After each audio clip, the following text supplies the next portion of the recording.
তুমি যে আমাকে অবহেলা করো সেটা আমি বুঝি, কিন্তু আমি কত বোকা। তোমার ওই অবহেলাগুলোতে আমিও ভালোবাসা খুঁজি। তোমাকে ভুলতে পারবো না এটা আমি জানি, তবে তোমাকে মনে পড়লে যে যন্ত্রণা হয় এটা আমি কারে বলি। কলিজার ভেতরে রেখেও যারা আমি বুঝাতে পারিনি কতটা ভালোবাসি, সে 2-4 লাইনের স্ট্যাটাস পড়ে কি করে বুঝবে আমি তাকে কতটা ভালোবাসি।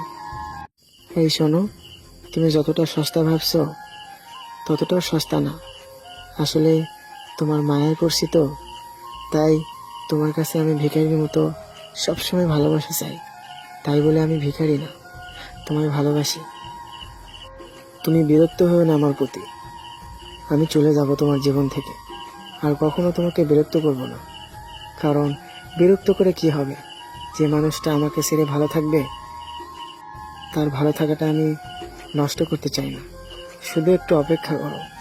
একটু মায়ায় পড়ছি তো, তাই হয়তো তোমাকে ছেড়ে থাকতে একটু কষ্ট হবে।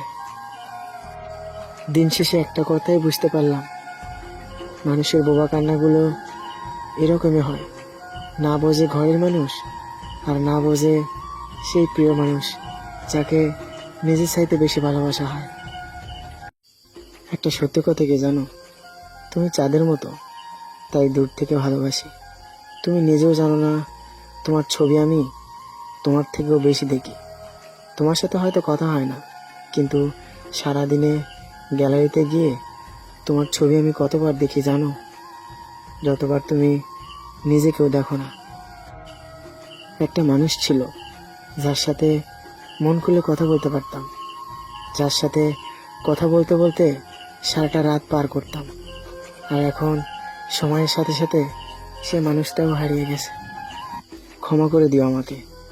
তোমার জীবনে ভালো মানুষ হতে পারলাম না, কিন্তু একদিন আমার নামটা মনে পড়লে ঠিকই বলবে মানুষটা সবার থেকে আলাদা ছিল, আমাকে পাগলের মতো ভালোবাসতো।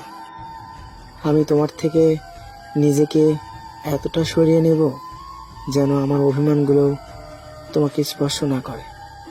তবে তোমাকে ভুলতে পারবো না, কারণ নিজের থেকে তোমাকে বেশি ভালোবাসি। একটা সত্যি কথা কি জানো, আমাকে ছাড়াও তোমার দিন খুব ভালোভাবে যাবে, তাই না? কারণ তোমাকে তো ভালোবাসার মানুষের অভাব নাই। তবে একটা কথা মনে রেখো, আমার মতো মায়া কইরা তোমারে কেউ ভালোবাসবে না, কারণ আমি আমার নিজের থেকেও তোমাকে বেশি ভালোবাসি।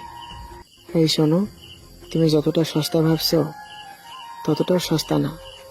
আসলে তোমার মায়ায় পড়ছি তো, তাই তোমার কাছে আমি ভিখারির মতো সবসময় ভালোবাসা চাই।